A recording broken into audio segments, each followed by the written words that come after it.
పరమాత్మ దగ్గరికి అందుకని ఎక్కడికి పోయి కలవాలి అక్కడికి పోవాలి.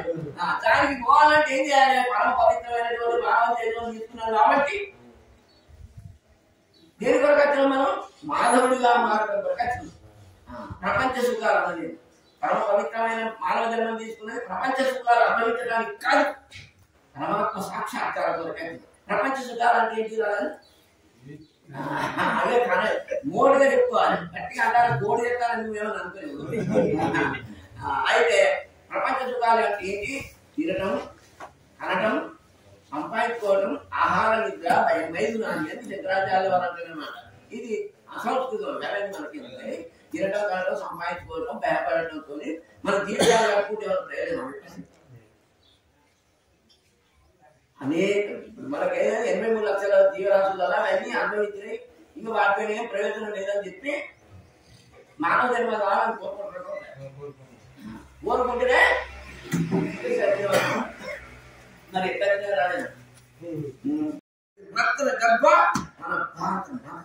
అటువంటి భారత మాత సంతానం అవడం కూడా మనది పెద్ద అపార్చునిటీ అనమాట, అదృష్టం అనమాట. వేరే దేశాలన్నీ దేశాలకు విని ఉన్నది కానీ అవి యోగ దేశాలు కావు.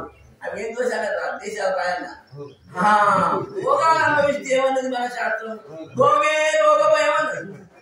మరి భోగాలు అనుభవించి యోగాలు తెచ్చుకున్నావా? యోగం ఆచరించి సత్యం గురించి సంవత్సరానికి కొట్టు శ్రీవంతుడు నాకు ఎక్కి అన్నిటి పెట్టి సర్వం చెప్ప హరిపతి. అటువంటి దృఢ సంకల్పంలో ఇట్లా సంసారాన్ని కానీ ఆస్తులు కానీ తృణప్రాయంగా గడ్డి పోసతో సమానంగా తీసిపారేది. వైరాగ్యం రావాలంట. వైరాగ్యమే భయం లేనటువంటి జీవితం. ఏది ఉండాలో ఆలోచించడం అవుతుంది. అందుకని మన భారతదేశంలో పుట్టిన అంతే మంచిదేనా? ఒప్పునట్టేనా? పదవ పవిత్రమైనటువంటి జన్మ భోగ దేశాలలో కాకుండా యోగ దేశంలో పుట్టిన తెచ్చించే నంబర్ 1 ఒక అపార్చునిటీ. రెండోది మనకు మనిషి జన్మ వచ్చింది భారతదేశంలో, అయిపోయింది, సరిపోయినట్టేనా? మనుష్యత్వం వచ్చినంత మాత్రమే ఏమి లాభం లేదు. 140 కోట్ల జనాభా ఉన్నది మన భారతదేశంలో. నేను మనిషిని అయిపుట్టినా దానికి ఏం కావాలి? మాధవునిగా ముముక్షత్వం అంటుంది. మాధవునిగా మారడానికి ఒక కోరిక ఉత్పన్నం కావాలి. మనకు అటువంటి కోరికలు కావాలి. వీరికి ఎట్లుందా, వారికి ఎట్లుందా, సీనయ్య పట్టెల దగ్గర పోదా, ఈయన బాలయ్య పట్టెల దగ్గర, భూశంకర్ దగ్గర పోదా, ఇప్పుడు బాగా రక్తాన్ని దసరా దగ్గర పోతేనే మన మధ్యకాలం. ఇవి ఆలోచన చేస్తాం. మన జీవితం కొలాప్స్ అయిపోయిన మంచి భూమి కొత్త పడతా అంటే అన్నాన్ని కోరుకుంటాడు కూడా నవ్వుతుంది. ఇట్లా ఎంతమందికి వచ్చింది నాకు అందరూ నా లోపల, నువ్వు మాత్రం ఉంచుకుంటావు, నువ్వు కూడా నా లోపల కలుపుకుంటే కనుక. మరి అటువంటిప్పుడు ఇచ్చిపోయేదాన్ని చచ్చిపోయేదాన్ని పెట్టుకొని మనం నాది అని మమకారంతో జీవితం నాశనం చేసుకుంటే లాభం? ఏం చేయాలి? మనం మోక్షత్వం మేము దేని కొరకు అయితే వచ్చినో ప్రయత్నం చేయాలి అనేటువంటి ఆలోచన కలిగే దాన్ని మనం మనుష్యత్వం వచ్చింది. నీళ్ళలో ఉన్న ముసలి నిగిడి ఏనుగా బయట కుక్క చేత భంగపడు. చాలా బలము కానీ అనబలము కాదయ్యా. చిన్న మధ్యంలో కూడా స్థాన బలం అంటే అటువంటిది అనమాట. అక్కడ మనం భారతదేశంలో కూర్చుంటే ఒక స్థాన బలం. ఇది వేద భూమి, కర్మభూమి, దశావతారాలు ఆవిర్భవించినటువంటి 10 అవతారాలు ఆవిర్భవించుకున్నాను.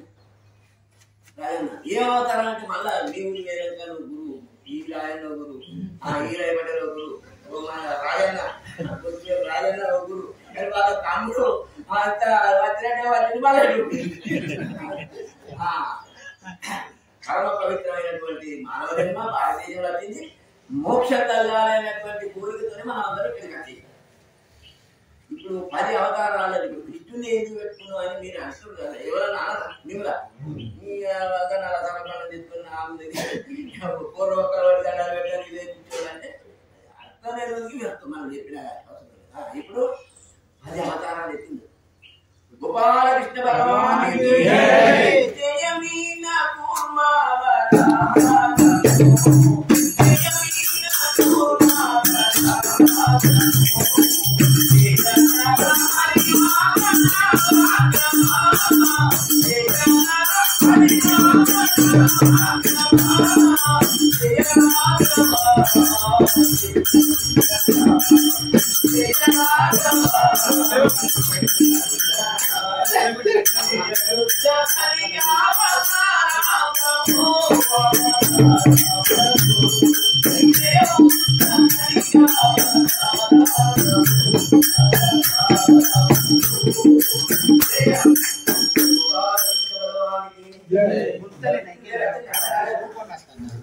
రావణాసురుడితో యుద్ధం చేసింది కూడా 7 రోజులే.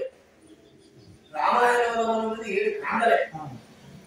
ఆయనకు అక్కడ 7 అవతారం. ఆయన రామాయణంలో స్కందాలు అవన్నీ కృష్ణావతారం.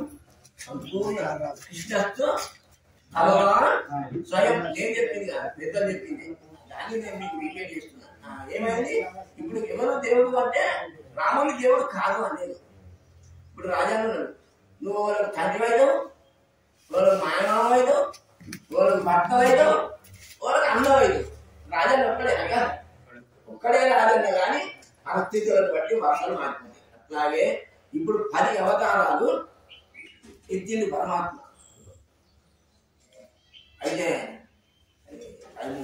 అడ్జస్ట్మెంట్ ఇప్పుడు ఈ ఏకాదశి వ్రతం గురించి కూడా ఈ కృష్ణుని దానిలోనే చెప్పాలని అనిపించింది. ఎందుకంటే ఈ ఏకాదశి అంటే ఈ పిచ్చులంతా ఏకాదశి అక్కడికి సత్యం గుర్తులేదు, పిచ్చులంతా గమవుడు ఏంటంటే రానోళ్ళకి వ్యక్తికి జరుగుతాయి, అట్లనే జరుగుతుంది. అయితే తెలియాలి అని అనుకున్నా. కానీ సందర్భం అంటే ఇప్పుడు మనుష్యత్వం వచ్చేసింది, మోక్షత్వం వచ్చేసింది. మోక్ష కదా కోరుకున్న